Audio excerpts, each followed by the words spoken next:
नमस्कार, news capital express में आपका स्वागत है। मैं हूं आपके साथ अंकिता। चलिए बढ़ते हैं मुख्य खबर की ओर। शहर के घमापुर क्षेत्र में फर्जी बीपीएल कार्ड और अन्य जाली प्रमाण पत्र बनाने की शिकायतों पर संज्ञान लेते हुए प्रशासन ने बड़ी कार्रवाई की। एसडीएम पंकज मिश्रा के नेतृत्व में रांची एसडीएम अंतर्गत आने वाले एक प्रतिष्ठान पर छापेमारी की गई, जहाँ से भारी मात्रा में कोरी मार्कशीट, फर्जी प्रमाण पत्र और अन्य संदिग्ध दस्तावेज बरामद किए गए। घमापुर क्षेत्र में डॉक्टर अनिल दुबे के सामने स्थित मालिक एसोसिएट नामक दुकान पर प्रशासन को फर्जी प्रमाण पत्र तैयार किए जाने की सूचना मिली थी। शिकायत के आधार पर एसडीएम पंकज मिश्रा ने अपनी टीम के साथ छापा मारा, जिसमें कई ऐसे दस्तावेज मिले जिन पर स्कूल और कॉलेजों के प्रिंसिपलों के जाली हस्ताक्षर मौजूद थे। छापेमारी के दौरान दुकान का मालिक मौके पर मौजूद नहीं था, जबकि उसका सहायक दुकान चला रहा था।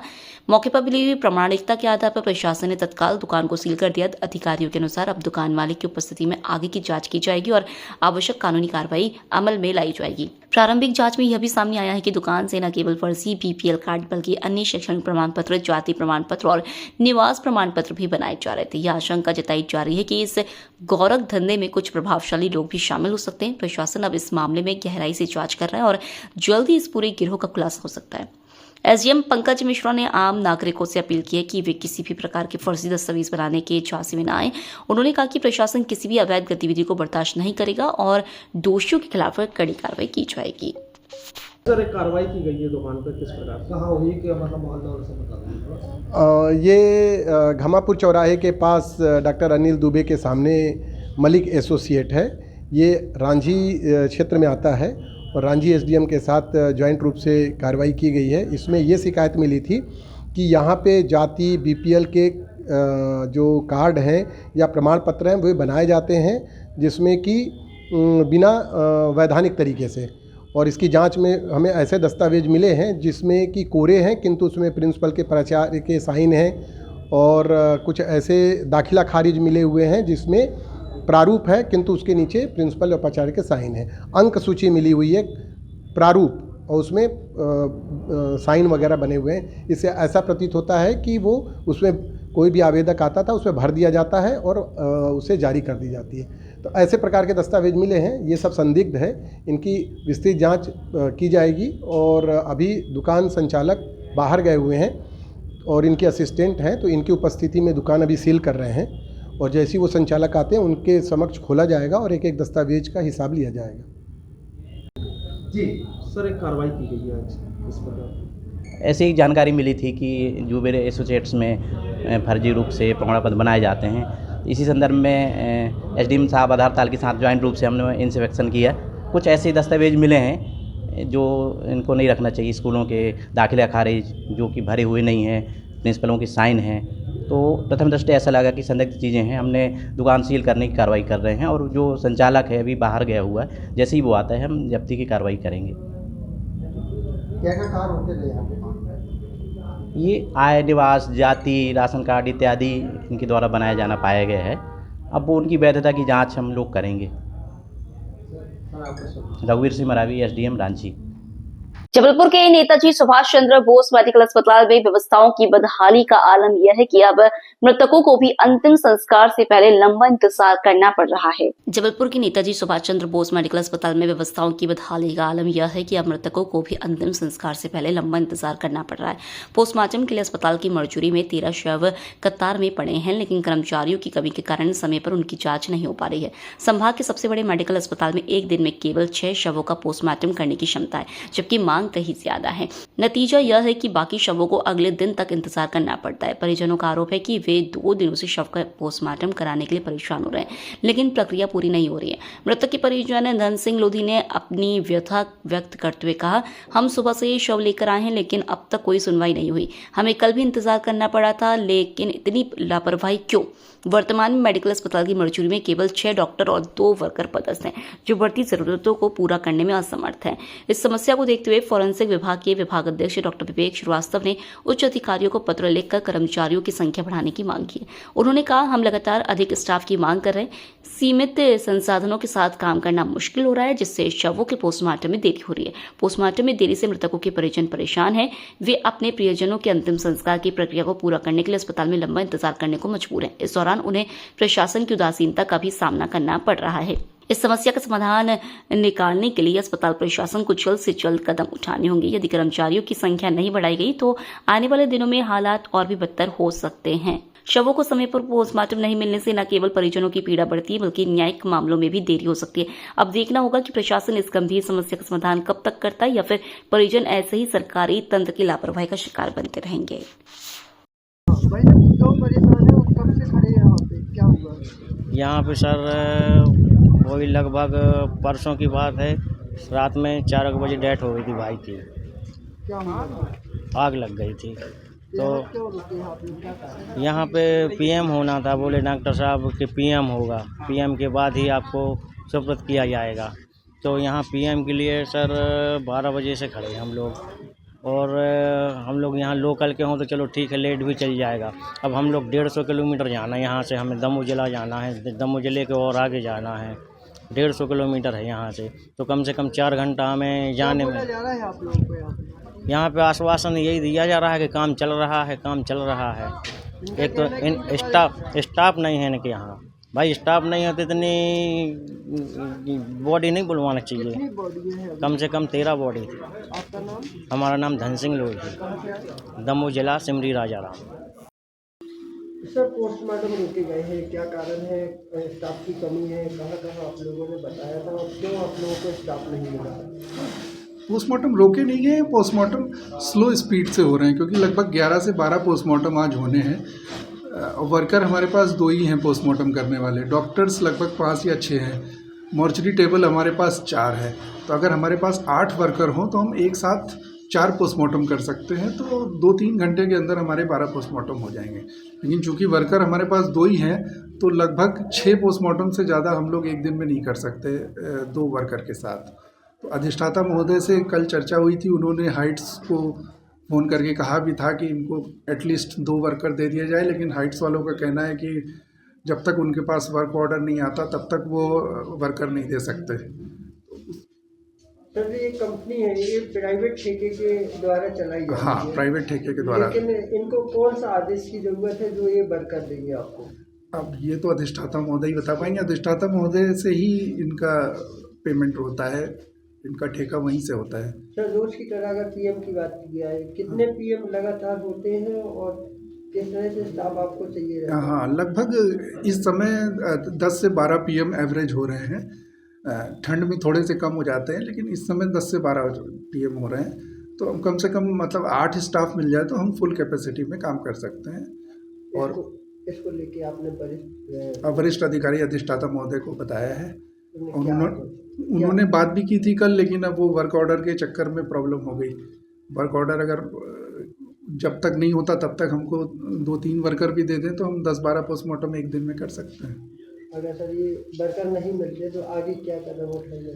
अब कदम क्या उठाएंगे, बस जितने पोस्टमार्टम हो सकते हैं वो आज करेंगे, फिर जो बाकी बच जाएंगे उनको फिर कल किया जाएगा।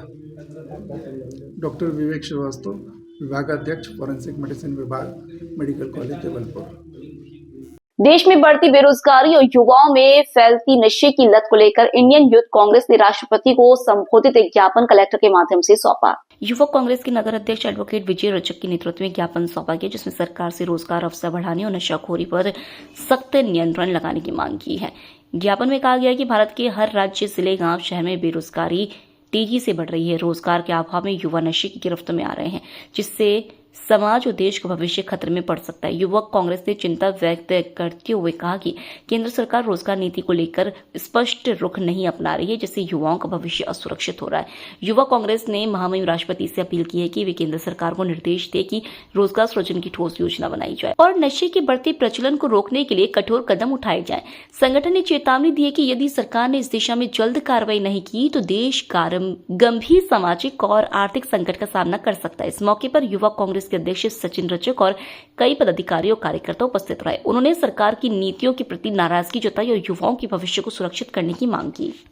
तो अभी आप लोगों ने कलेक्टर साहब को कोई ज्ञापन दिया है। आज पूरे देश में भारतीय राष्ट्रीय युवक कांग्रेस के द्वारा हर जिले में महामहिम राष्ट्रपति महोदय के नाम युवक कांग्रेस ने ज्ञापन दिया है कि रोजगार दो नशा नहीं। जिस तरीके से देश में बजट पेश होता है या केंद्र सरकार के बड़े बड़े मंत्री, प्रधानमंत्री जो अपने भाषण देते हैं, आज देश का बेरोजगार युवा बड़ी उम्मीद से उनके भाषणों को सुनता है कि कहीं हमारे लिए इसमें कोई लाइन होगी, हमारे रोजगार से संबंधित कोई बात कही जाएगी। लेकिन पिछले 10 सालों से जब से बीजेपी की सरकार है, कहीं भी युवाओं को रोजगार से संबंधित ऐसी कोई भी बातें नहीं की जाती, या जिससे उनके मन को तसल्ली मिले कि कहीं सरकार उनके रोजगार के लिए चिंतित है या इस दिशा में कोई कदम उठा रहे हैं। लेकिन उसके विपरीत अगर हम देखते हैं तो आज देश में, पूरे शहर में, प्रदेश में हर जगह पर अवैध मादक पदार्थों की मंडी बनी हुई है। आज नशे के कारोबार करने वाले, जुआ सट्टा खिलाने वाले लोग अवैध कमाइयों से आसपास के नागरिकों को उससे प्रताड़ित भी करते हैं, और बेरोजगार युवा इसके नशे के चपेट में भी आ रहा है। और कहीं ना कहीं ऐसी घटनाएं होती हैं, हत्याएं, बेरोजगारी के कारण हत्याएं, चोरी, डकैती, चेन स्नैचिंग जैसी घटनाएं बढ़ रही हैं। तो हमारा आज के जो आंदोलन का नाम पूरे देश में है कि रोजगार दो, नशा नहीं, इसके तहत पूरे देश में आज ज्ञापन हुआ। उसी कड़ी में आज जबलपुर युवा कांग्रेस द्वारा जबलपुर कलेक्टर महोदय के द्वारा हम लोगों ने राष्ट्रपति, महामहिम राष्ट्रपति महोदय के नाम ये ज्ञापन सौंपा है, जिसे आज यहाँ पे हम लोगों ने शांतिपूर्ण तरीके से दिया है। अगर इस विषय में जल्द कोई कदम नहीं उठाता तो पूरे देश में युवा कांग्रेस द्वारा एक देशव्यापी आंदोलन जल्द इसमें चलाया जाएगा। विजय रजक, युवा कांग्रेस अध्यक्ष। ज्ञापन दिया है, क्या मांग है और क्या कहना है? ये इंडियन यूथ कांग्रेस की तरफ से एक ज्ञापन आया है महामहिम राष्ट्रपति महोदय के नाम पर। ये चाह रहे हैं कि देश में बेरोजगारी बढ़ रही है और कुछ नशे से संबंधित भी कुछ गतिविधियां बढ़ रही हैं, उसके संबंध में ज्ञापन दिया है। तो हम शासन को ये प्रेषित कर देंगे। मैम, आपका सब नाम? मैं स्मृति खंडेलवाल। Thank you. भोपाल के बागसिमनिया थाना पुलिस ने बड़ी सफलता हासिल करते हुए 8 लाख की नकदजनी का खुलासा किया। 200 से अधिक सीसीटीवी कैमरों, तकनीकी सहायता और मुखबिर की मदद से पुलिस ने आरोपी दिलीप भूरिया, रवि मावी और एक विधि विरोधी बालक को गिरफ्तार किया। मुख्य आरोपी दिलीप भूरिया पहले भी कई चोरी के मामलों में शामिल रहा है और कमलानगर थाना क्षेत्र का निगरानी बदमाश है। आरोपियों के पास से चोरी का सोने का डायमंड हार, चैन और टॉप्स बरामद किए गए। साथ ही चोरी में इस्तेमाल की गई स्कूटी भी जब्त की गई। पुलिस ने टीम बनाकर आरोपियों की तलाश की और गुजरात की सूरत तक पहुंचकर दिलीप भूरिया को गिरफ्तार किया। आरोपी दिन में सूने मकानों की रेकी कर चोरी के अंजाम देता था। इस मामले में और भी खुलासे होने की संभावना है। बाग मुगलिया की एक नकबजनी हुई थी पिछले साल 24 दिसंबर 24 को, तो वो हमने खुलासा किया हुआ है। एक चोरी पकड़ी है जो अरविंद विहार में चोरी हुई थी, और चोरी में जितना माल उसने बताया था उतना माल हमने पूरा ये रिकवर किया है। ये कि सोने का डायमंड का हार है, सोने की चेन है और सोने की ये टॉप्स हैं। और जिस वाहन से वो लोग आए थे, स्कूटी डिक्की से, वो तो करीबन 8 लाख रुपए का माल बरामद किया है। और इसमें हमने 3 चोरों को पकड़ा है। 3 चोर में से एक जो मेन चोर है, जो पूरी चोरी करवाने का उसका दिमाग है, किस प्रकार से चोरी करवाना है, फिर माल को कैसे खपाना है, कहाँ ले जाना है, वो दिलीप भूरिया नाम का व्यक्ति है, 26 साल का। ये थाना कमला नगर का पुराना नकबजन है।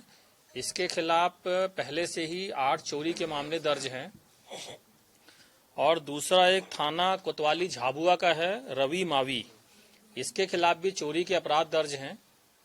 और एक ऐसा बालक है जिसने अपराध तो किया है परंतु उसकी उम्र 18 वर्ष से कम है, यानी कि वो विधि का उल्लंघन करने वाला बालक है, जिसका नाम हम नहीं बता रहे हैं, ना हम पता बता रहे हैं, ना हम उसका फोटो डिस्क्लोज कर रहे हैं।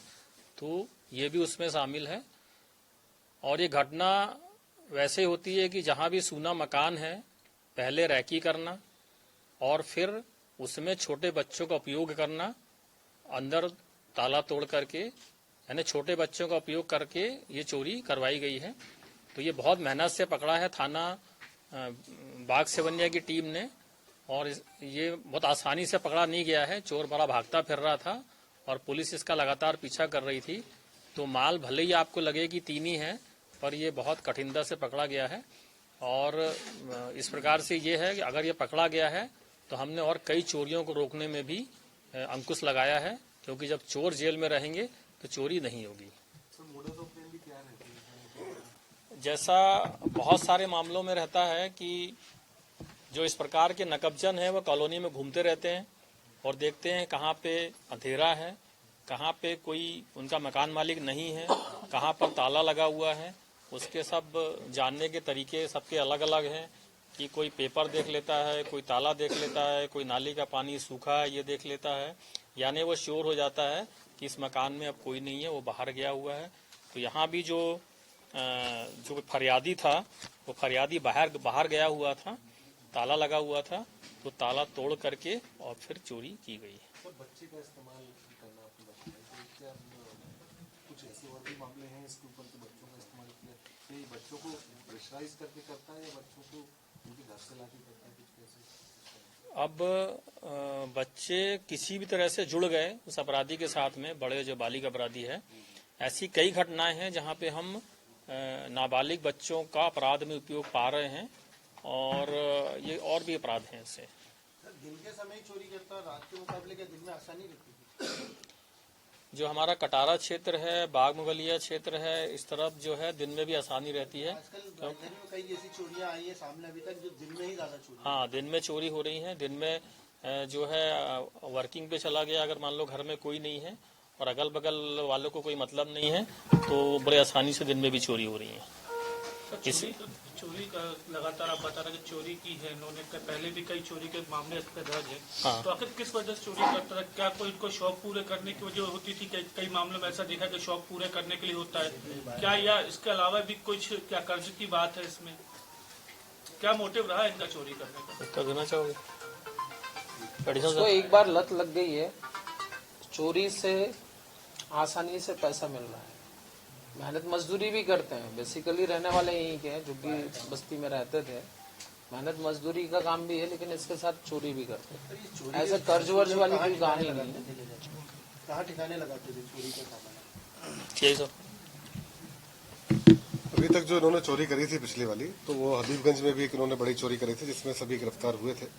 और वर्तमान चोरी में अभी माल, चूंकि जिस तरीके का माल था, डायमंड का सामान था, तो इन्होंने प्रयास जरूर किया था, उसको ठिकाने नहीं लगा पाए थे। अभी एक मंगलसूत्र के बारे में हमारी पूछताछ अभी शेष है और उसके लिए हम इनको पुलिस रिमांड पर ले रहे हैं। गुजरात गए थे क्या? गुजरात हाँ, वो कारण ये है कि जो दिलीप भूरिया है वो गुजरात का रहने वाला, रवि मावी भी गुजरात का झाबुआ का रहने वाला है। झाबुआ से गोधरा और गोधरा से वडोदरा और सूरत, ये वो क्षेत्र है जहां पर झाबुआ क्षेत्र के बहुत सारे लोग कामगार रहते हैं, मजदूरी में अपने आप को संलिप्त कर लेते हैं और ये बताते हैं कि वहां पे काम कर रहे हैं, जबकि यहाँ पर घटना करते हैं और यहाँ से वहां भाग जाते हैं। पिछली चोरी में भी सेम इनकी मॉडस ऑपरेंडी थी कि यहाँ पर चोरी करने के बाद ये झाबुआ भाग गए थे और झाबुआ से गुजरात चले गए थे, कुछ दिन वहां मजदूरी करी थी। अभी भी ठीक वही पैटर्न इन्होंने लिया था, यहाँ से करने के बाद झाबुआ होते हुए गुजरात चले गए थे और वहाँ पे मजदूरी को में रह रहे थे ताकि यहाँ भी बच सके और वहाँ भी किसी को शक ना हो। सर, अन्य किसी राज्य में चोरी के अब ये सारी चीजें पूछताछ पर खुलासा होंगी जब आज हम उनका रिमांड लेंगे और 2 दिन हिकमत अमली से पूछताछ की जाएगी, तो उसमें हो सकता है अन्य भी तथ्यों का खुलासा हो। Thank you. राजधानी भोपाल में भारत तिब्बत सहयोग मंच ने पत्रकार वार्ता कर कैलाश मानसरोवर को चीन से मुक्त करने की मांग की। साथ ही उन्होंने तिब्बत को आजाद करने की मांग की। वर्तमान में सरसंघचालक डॉक्टर मोहन भागवत की अनवरत प्रेरणा से मंच अपने लक्ष्य और उद्देश्यों को कार्य कर प्रगतिरत है। भारत तिब्बत सहयोग मंच से जुड़ के काम करें, कैलाश मानसरोवर की मुक्ति के लिए काम करें, स्वदेशी अपनाएं, चीन की जो षड्यंत्रकारी नीतियां हैं उनसे बचें और चीन ने जो हमारे कैलाश मानसरोवर को किस प्रकार से उस पर कब्जा कर रखा है। आप देखते हैं कि आदिदेव महादेव जो हमारे ईस्ट हैं, उनके स्थान पर भी आज चीन का कब्जा है, जिसका हम कहीं ना कहीं विरोध करते हैं और हम चाहते हैं कि भारत सरकार, माननीय नरेंद्र मोदी जी कहीं ना कहीं इसमें संज्ञान लें और चीन की जो नीतियां हैं उनका विरोध करें और कैलाश मानसरोवर की मुक्ति के लिए कार्य करें। कैलाश मानसरोवर बड़ा दुखद विषय है कि हम अपने ईस्ट के पास जाने के लिए भी अनुमति मांगते हैं। ये किस प्रकार की संस्कृति है? तो क्या भारत में रहकर हम अपने ईस्ट से नहीं मिल सकते, अपने देवताओं की पूजा नहीं कर सकते? तो उसका कहीं ना कहीं षड्यंत्रकारी नीतियों के कारण चीन ने उसको कब्जा कर रखा है और वही विषय तिब्बत का भी है। तो तिब्बत को आज़ाद कराना है, कैलाश मानसरोवर की मुक्ति के लिए काम करना है और सभी को साथ मिलकर काम करना है। और साथ मिलकर काम कब होगा? जब युवा शक्ति आगे आएगी, मातृशक्ति आगे आएगी। आने वाले समय में भारत को वैश्विक स्तर पर एक बड़ा विश्व गुरु जिसे कहते हैं, हम कहते हैं कि विश्व गुरु बनना है, वो कहने से नहीं बन पाएगा। विश्व गुरु कैसे बनेगा? हम लोग घर में बैठ के विश्व गुरु बना लेंगे क्या? तो हमें अपने कैलाश मानसरोवर की मुक्ति और उसके लिए निरंतर आंदोलन करने पड़ेंगे। सरकार की जो नीतियां हैं उनके साथ चलना पड़ेगा और जो चीन की नीतियां उनका विरोध करना पड़ेगा। मेरा तो आपसे आग्रह है कि आप अपने घर में चीनी जो सामान है उसका बहिष्कार करें, कहीं ना कहीं आपके आसपास में जो चीज़ें आती हैं उनका बहिष्कार करें, क्योंकि चीन को हम 2 तरह से मात दे सकते हैं। पहला है आर्थिक नीति। आर्थिक अर्थव्यवस्था किसी भी देश की कमज़ोर कर दो तो उसका हाल पाकिस्तान जैसा हो जाता है। अभी वर्तमान में आप देख रहे हैं पाकिस्तान की क्या हालत है। एक भी गोली नहीं चलाई गई और उस देश की हालत ऐसी हो गई कि वो गिड़गिड़ाने लगा है और वो अपनी शक्तियों पे जो गुमान करता था वो कहीं ना कहीं उसके नीचे आ गई। तो ऐसा ही हमें कुछ नीतियां बनाकर भारत के लिए काम करना है। भारत की जो वैश्विक स्तर की नीतियां उन पे काम करना है और भारत तिब्बत सहयोग मंच का जो सहयोग है वो संपूर्ण भारतवर्ष के जो कार्यकर्ता हैं, विभिन्न संगठनों में काम करते हैं, सबको मिले। हमारे मध्य क्षेत्र से सहयोग मंच का काम निरंतर कैसे भारत में चल रहा है। अभी तवांग यात्रा में थे। पूरी तवांग यात्रा पूरे भारत में चलती है और नवंबर के माह में रहती है, जिसमें हमारे वरिष्ठ प्रचारक माननीय इंद्रेश कुमार जी का सानिध्य रहता है। इस बार तो यात्रा का जो स्वरूप था वो भी बहुत बड़ा था, संख्या बल बहुत बड़ी थी। तो आप सब लोगों से आग्रह है कि आप लोग तवांग यात्रा में भी जाएं। आप इतनी सारी यात्राएं करते हैं, कांवड़ शिविर में जाते हैं, दूसरी यात्राएं करते हैं, तो अगर आप तवांग यात्रा करेंगे तो आपको पता लगेगा किस प्रकार से तिब्बत पर एक दूसरे देश ने अपनी नीतियों को मिलाकर कैसे उस पर कब्जा किया है और कैसे हमें रोका जा रहा है। तवांग यात्रा में जाएं, वैश्विक स्तर पे जुड़ें और जो भारत की जो छोटी छोटी सनातन संस्कृति की जो चीज़ें हमारे आसपास विद्यमान हैं उन्हें लेकर कैलाश मानसरोवर की मुक्ति के लिए काम करें। एक नारा बोलेंगे सारे, जय भारत, जय भारत, वंदे वंदे भारत माता की, भारत माता की। अपनाओं का नारा बहुत लंबे समय से चला आ रहा है। धरातल स्थल पे कहीं ना कहीं अभी थोड़ा सा धूमिल है, क्योंकि व्यापक स्तर पर आंदोलन चलाने की आवश्यकता है, लोगों को जागरूक करने की आवश्यकता है कि आप कहीं ना कहीं चीनी प्रोडक्ट को अपने जीवन से दूर करें। भारत में उत्पादन की कोई कमी नहीं है। आपको एक मानस को ये मानना पड़ेगा कि हमें अपने देश के साधनों पर ही निर्भर रहना है। जिस देश के साधन वो उपयोग नहीं कर पाते वो देश हमेशा गुलाम रहता है। तो आपको अपने स्वदेशी जो ज़मीनी स्तर पर है उसे कहीं ना कहीं अपनाना है। देखिए, बहुत अच्छा उदाहरण है, एक कुम्हार है। दीपावली आती है, कुम्हार की याद आती है, घड़े के लिए गर्मी में याद आती है। हम क्यों ना अपने घर में कोई ऐसी व्यवस्था बनाएं कि हम स्वदेशी चीज़ों का इस्तेमाल करें और हमें जीवन जीने के लिए बहुत सारे मौलिक जो छोटी छोटी चीज़ें, उनमें छोटी चीज़ों में ही स्वदेशी को अपनाने की आवश्यकता है। तवांग यात्रा का आपने बताया, यदि कोई सहयोग मंच के गत 13 वर्षों से तवांग यात्रा चल रही है।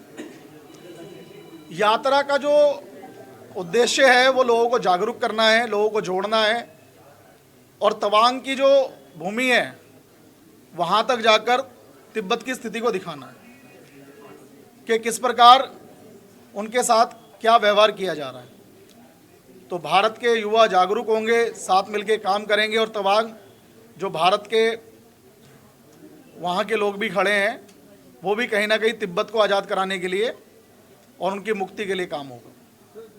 ये मंच जमीनी स्तर पर किस तरीके से काम करेगा? भारत के जो जिला इकाई है, प्रांत इकाई है, क्षेत्रीय इकाई है और राष्ट्रीय इकाई तक भारत तिब्बत सहयोग मंच काम कर रहा है।